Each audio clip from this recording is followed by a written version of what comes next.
Boss, big boss. నువ్వు చచ్చలేదా? చచ్చలేదురా. నువ్వు చచ్చకుండా నేనెందుకు చచ్చుతానురా చచ్చువేధవా.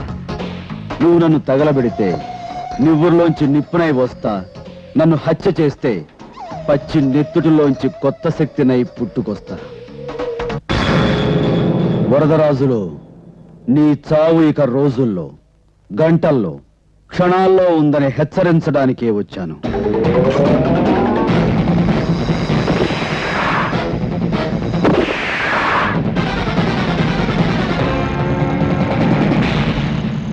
అయ్యగారు, మనం లోపల